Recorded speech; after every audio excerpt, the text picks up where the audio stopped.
TV हारेगा देश जीतेगा, टीवी हारेगा देश जीतेगा, टीवी हारेगा देश जीतेगा। मैं मेडिकल ऑफिसर इंचार्ज PSCD में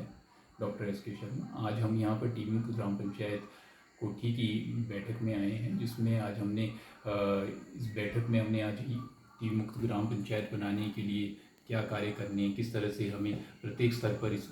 के बारे में जानकारी प्रत्येक व्यक्ति को रहे, उस पर निर्णय लिए हैं। और इसी तरह की बैठक कल हाटकोट पंचायत में भी की गई, जिसमें टीबी इन्फेक्शन के बारे में जानकारी दी गई है। इन्फेक्शन कैसे होता है, इसमें किस तरह के लक्षण होते हैं और किन लक्षण के व्यक्तियों को इसकी जांच करवानी चाहिए। और इस जांच के लिए हमारी स्वास्थ्यकर्ताएँ हैं, जो हैं हमारी आशा वर्कर्स हैं, उनकी मदद ली जा सकती है। घर द्वार से ये सैंपल उठाया जाता है, लिया जाता है, और सुबह सुबह का ये कब सैंपल दिया जाए तो उसमें मतलब हमें अच्छे से पता लग सकता है कि किसी को ये इन्फेक्शन हो रहा है या नहीं हो रहा है, उसके बारे में पता लगाया जा सकता है। टीबी इन्फेक्शन दो तरह के होते हैं, एक लेटेंट टीबी होता है, एक एक्टिव टीबी इन्फेक्शन होता है। लेटेंट टीबी इन्फेक्शन जो है बहुत देर के बाद एक्टिव होता है, जब व्यक्ति के अंदर इससे लड़ने की क्षमता कम हो जाती है, रोग से लड़ने की क्षमता कम हो जाती है, रोग प्रतिरोधक शक्ति कम हो जाती है, तो उस वक्त इस इन्फेक्शन का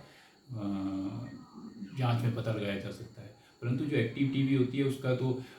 कभी भी पता लगाया जा सकता है। किसी को भी लक्षण हो तो उसका पता लगाया जा सकता है बलगम की जांच के माध्यम से, जिसमें दूरबीन माइक्रोस्कोपी के माध्यम से उसको देखा जाता है, सीवी नाट की जैसी प्रक्रियाओं के माध्यम से उसको देखा जाता है। यदि किसी को ये इन्फेक्शन हो जाता है, एक्टिव टीबी पाई जाती है, पॉजिटिव आता है, तो उनको टीबी की दवाई सरकार के द्वारा मुफ्त दी जाती है। ये कोर्स 6 महीने से लेकर 1.5 साल तक का रहता है। इस इन्फेक्शन में इस इन्फेक्शन में ये भी देखा जाता है कि जिस व्यक्ति को ये टीबी की दवाई शुरू की गई है, वो दवाई उसको असर कर रही है, नहीं कर रही है, उसमें उसकी जांच की जाती है, और उसको जिस तरह की दवाई सूट करती है उस तरह की उसको दवाई चलाई जाती है। यही नहीं, जो टीबी पॉजिटिव केस आया हो उनको हम ये भी देखते हैं, उनके परिवार के सदस्य, उनकी स्क्रीनिंग की जाती है, उनको इसके बारे में स्क्रीनिंग की जाती है, और ये भी पूछा जाता है किसी कोई लक्षण तो नहीं थे, पिछले कुछ समय में कोई लक्षण तो नहीं थे, और उनको एक TST एक हमारा टेस्ट है जो किया जाता है। ईगरा टेस्ट भी होते हैं कई जगह पर, हमारे जहाँ जहाँ इसकी व्यवस्था है तो वहाँ पे ईगरा टेस्ट होते हैं। परंतु जो यहाँ पर हमारे पास अभी प्रत्येक स्वास्थ्य केंद्रों में जो टेस्ट उपलब्ध है, TST टेस्ट उपलब्ध है, ताकि अगर उनको कोई लेटेंट टीबी जैसा इन्फेक्शन चल रहा है तो ताकि हम उसका भी पता लगा सकें। और उसमें उस टेस्ट में हम ये देखते हैं कोई अगर पॉजिटिव आता है तो उसके हम दवाई शुरू करते हैं, और वो भविष्य में एक्टिव टीबी ना बने, इसलिए उसकी ये भी दवाई शुरू होती है जो सरकार द्वारा मुफ्त दी जाती है। एक्टिव टीबी वाले केसेस जो है उनका तो कोर्स पूर्ण होने के उपरांत भी उनको हम प्रत्येक 6 माह पर उनका मतलब चेकअप किया जाता है कि उनको द्वारा इसका खतरा तो नहीं हो रहा है। 5 साल तक तो व्यक्ति मतलब मैं यही कहूँगा कि 2 साल तक हम गवर्नमेंट की तरफ से हम उसका हर प्रत्येक 6 माह पर चेकअप करते हैं कि उसको द्वारा ये इन्फेक्शन तो नहीं है। परंतु 5 साल तक इसका खतरा बना रहता है कि द्वारा उसको जो व्यक्ति इलाज कराते हैं उसको द्वारा ये संभावना हो सकती है कि वह द्वारा टीबी का मरीज हो सकता है, अगर वो प्रिकॉशंस ना करे और कहीं भी मतलब इन्फेक्शियस कंडीशंस में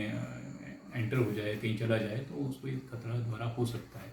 यही नहीं, इसकी जानकारी के लिए हम स्वास्थ्य केंद्रों में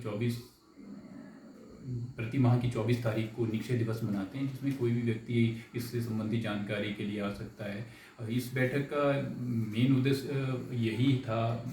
कि प्रत्येक स्तर पर प्रत्येक व्यक्ति को इसकी जानकारी मिले, और हमारे स्वास्थ्य केंद्रों में हेल्थ डेज में भी इनकी जानकारी दी जाती है। और साथ ही जो मरीज होते हैं उनके साथ भी हमारी एक बैठक की जाती है, जो PPM meeting, patient provider meeting होती है। उसमें हम यह देखते हैं कि मरीज को कोई दवा खाने के दौरान कोई दिक्कत तो नहीं हो रही है, उसको किस तरह की डाइट लेनी है, कोई मतलब उसको कोई प्रेशर तो नहीं हो रहा है, किस तरह की मैं दवाई मतलब दवाई से केवल किस तरह की दिशा उसकी इस तरह की हो जाती है कि मैं इस दवाई को